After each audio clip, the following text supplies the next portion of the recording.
계량경제학의 세계에 오신 여러분 환영합니다. 저는 블랙스톤 H입니다. 우리가 앞으로 다룰 모든 분석, 그 중심에 아주 간단하면서도 정말 강력한 개념이 하나 딱 자리 잡고 있어요. 바로 확률이라는 건데요. 오늘 이 기초를 저랑 같이 한번 제대로 단단하게 다져보죠. 우리는 매일같이 이런 숫자들을 쓰잖아요? 근데 이게 정말로 뭘 의미하는지, 이 숫자가 대체 어디서 왔는지 혹시 깊게 생각해 보신 적 있으세요? 자, 그럼 본격적으로 한번 들어가 볼까요? 먼저 확률이 도대체 뭔지 그 본질부터 파헤쳐 볼 거고요. 그리고 세상을 보는 두 가지 다른 확률적 관점이 있거든요. 그것도 비교해 볼 겁니다. 그 다음에는요, 확률이라면 반드시 따라야 하는 기본 규칙들을 알아보고 이걸 바탕으로 해서 이건 정말 강력한 도구인데 조건부 확률 그리고 베이지 정리까지 마스터해 볼 거예요. 자, 준비되셨죠? 우리가 확률이라고 말할 때 그게 뭘까요? 예를 들어서 내일 비 올 확률이 70%입니다 라고 하면 이 70%라는 숫자는 대체 어디서 온 걸까요? 핵심은 이거예요. 눈에 보이지도 않고 손에 잡히지도 않는 이 불확실성이라는 녀석을 우리가 딱 이해하고 다룰 수 있는 숫자로 바꾸는 것. 그게 바로 확률의 본질입니다. 근데 진짜 재밌는 건요, 이 확률을 생각하는 방법이 딱 하나만 있는 게 아니라는 거예요.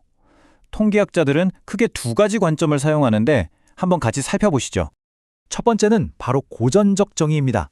이걸 좀 어려운 말로 선험적, 그러니까 어프라이어리라고도 하는데 이게 무슨 말이냐면 경험하기 전에 안다는 뜻이에요.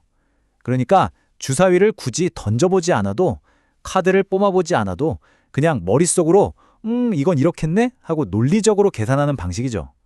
아마 다들 학창시절에 처음 배우셨을 바로 그 방법일 겁니다. 가장 대표적인 예시가 바로 이거죠. 공정한 주사위. 여기서 핵심은 뭐냐면 우리가 각 면이 나올 가능성이 완벽하게 똑같다고 가정한다는 거예요. 결과는 딱 6가지고 그 외엔 없죠. 모든 게 너무나 깔끔하고 예측 가능하고 대칭적인 상황인 겁니다. 자, 이 고전적 정의에 따르면 우리가 원하는 결과, 그러니까 6이 나오는 경우는 딱 하나죠. 그리고 가능한 모든 결과는 6가지고요. 그럼 확률은 뭐겠어요? 아주 간단하게 6분의 1. 너무 명쾌하죠? 교수님, 주사위나 동전 같은 건 이해가 가요. 근데 모든 경우의 가능성이 똑같지 않은 건 어떡하죠? 예를 들어서 제가 이번 계량경제학 시험에서 A를 받을 확률 같은 거요. 이건 경우의 수를 세서 계산할 수 있는 게 아니잖아요. 정말 좋은 질문이에요.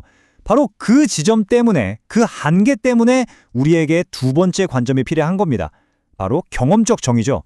이걸 또 어려운 말로 후험적, 아포스테리오리라고 하는데 이건 말 그대로 경험한 후에 아는 거예요. 머릿속 논리가 아니라 실제 데이터를 직접 보고 그 결과를 바탕으로 확률을 따져보는 거죠. 자, 이제 우린 머릿속 논리가 아니라 데이터를 봅니다. 여기 보세요. 이 표가 200명 학생의 성적 분포표라고 해보죠.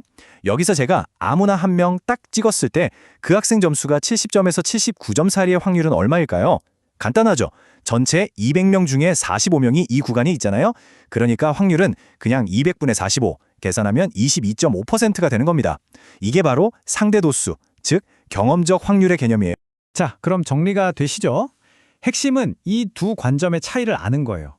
하나는 순수한 논리에 기반한 이론적인 접근법, 다른 하나는 실제 데이터에 기반한 실용적인 접근법. 우리 계량경제학에서는요, 이 두 가지 모두 정말 중요하게 쓰입니다.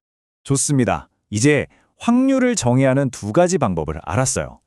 그럼 이제 이 확률이라는 녀석이 어떤 상황에서든 반드시 지켜야 하는 몇 가지 절대 규칙, 이걸 공리라고 부르는데요. 이걸 알아볼 차례입니다. 말하자면 확률이라는 집에 뼈대를 세우는 작업이라고 할 수 있죠. 이게 바로 확률에 절대 깨지지 않는 규칙, 공리입니다. 첫째, 모든 확률값은 0과 1 사이에 있어야 합니다. 마이너스 확률, 1보다 큰 확률, 그런 건 없어요. 0은 절대 안 일어나, 1은 무조건 일어나. 딱 이겁니다. 그리고 둘째, 절대로 동시에 일어날 수 없는 두 사건이 있다고 쳐요. 주사위를 한번 던졌는데 1도 나오고 2도 나오고, 이건 불가능하잖아요. 이런 경우에 1 또는 2가 나올 확률은 그냥 각각의 확률을 쓱 더해주면 끝입니다. 아주 간단하죠? 자, 이제부터 진짜 재밌어집니다. 왜냐하면 우리는 종종 그냥 확률이 아니라 어떤 일이 이미 일어났다는 새로운 정보가 주어졌을 때의 확률이 궁금하거든요. 바로 이걸 조건부 확률을이라고 부릅니다. 기호로는 이렇게 쓰는데 저 가운데 있는 수직선은 뭐뭐가 줄어졌을 때라고 읽으면 돼요. 그러니까 PA 바 B는 B라는 사건이 일어났다는 걸 우리가 이미 알고 있을 때 그때 A가 일어날 확률은 얼마지? 이걸 묻는 겁니다. 우리의 정보, 즉 지식 수준이 바뀌면서 확률도 같이 업데이트되는 개념이죠. 아, 알겠어요. 그러니까 어떤 학생이 계량경제학 전공이다라는 정보를 알기 전과 후 그 학생이 남학생일 확률이 완전히 달라지는 거군요. 그 추가 정보 때문에 우리가 생각해야 하는 전체 세상이 그러니까 분모가 500명에서 150명으로 확 줄어드는 효과네요. 와, 이거 진짜 재밌는데요. 바로 그거예요. 정확합니다. 그리고 만약에 B라는 정보를 알게 됐는데도 A의 확률에 아무런 영향을 주지 못한다면 그때 우리는 두 사건이 서로 독립이라고 말하는 겁니다. 예를 들어 제가 동전을 던져서 앞면이 나왔어요. 자, 이 정보가 다음에 던질 때 앞면이 나올 확률을 바꿀까요? 전혀 아니죠. 이게 바로 독립이에요. 반면에 오늘 비가 왔다는 정보는 내일 땅에 젖어 있을 확률에 당연히 영향을 주겠죠. 이런 건 독립이 아닌 거고요. 자, 이 개념은 우리를 통계학 전체를 통틀어 가장 강력하다고 할 수 있는 아이디어 중 하나로 이끌어갑니다. 바로 새로운 증거가 나타났을 때 우리의 믿음을 아주 체계적이고 수학적으로 업데이트하는 방법에 대한 이야기입니다. 이 고전적인 수수께끼를 한번 같이 풀어볼까요? 여기 동전이 두 개 있습니다. 하나는 평범한 동전, 다른 하나는 양면이 모두 앞면인 특수 동전이에요. 제가 이 둘 중 하나를 안 보이게 골라서 던졌는데 글쎄 앞면이 나왔습니다. 자, 질문입니다. 제가 고른 동전이 그 양면 동전일 확률은 얼마일까요? 직관적으로는 반반, 50% 같죠? 하지만 앞면이 나왔다는 이 새로운 정보가 모든 것을 바꿉니다. 바로 이 지점에서 베이즈 정리가 멋지게 등장하는 거죠. 베이즈 정리가 바로 이럴 때 쓰는 말하자면 마법 같은 다리 역할을 합니다. 아무런 증거가 없었을 때의 우리의 막연한 추측, 이걸 사전 믿음이라고 하는데요.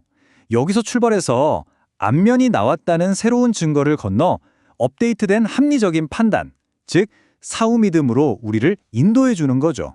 그래서 이 숫자들을 베이즈 정리 공식에 딱 넣고 계산을 해보면 정말 놀라운 결과가 나와요. 우리가 처음에 생각했던 확률, 즉 양면 동전을 골랐을 확률은 그냥 반반, 50%였잖아요. 그런데 앞면이 나왔다는 이 강력한 증거를 반영하고 나니 그 확률이 약 67%, 그러니까 3분의 2로 껑충 뛰어오르는 겁니다. 바로 이거예요. 증거에 기반해서 우리의 믿음을 이성적으로 수정하는 과정. 베이즈 정리가 이걸 가능하게 해주는 겁니다. 자, 오늘 내용을 한번 정리해 볼까요? 우리는 불확실성을 숫자로 표현하는 확률의 두 가지 정의를 배웠고요. 이걸 바탕으로 새로운 정보가 주어졌을 때 확률이 어떻게 변하는지, 즉 조건부 확률을 알아봤습니다. 그리고 마지막으로 베이즈 정리라는 아주 정교한 도구를 통해서 데이터를 통해 배우고 우리의 믿음을 체계적으로 업데이트하는 방법까지 살펴봤습니다. 이게 바로 통계적 추론의 심장이라고 할 수 있죠. 자, 마지막으로 여러분께 생각할 거리를 하나 던져드리고 싶습니다. 오늘 우리는 새로운 정보가 주어졌을 때 우리의 믿음을 어떻게 이성적으로 바꿔야 하는지 그 수학적인 도구를 배웠습니다. 그런데 말이죠. 과연 우리 자신은 일상생활에서 새로운 정보를 만났을 때 정말로 이렇게 합리적으로 믿음을 바꾸고 있을까요? 아니면 나도 모르는 편견이나 감정이 그 길을 가로막고 있는 건 아닐까요? 한 번쯤 깊이 생각해 보시면 좋겠습니다.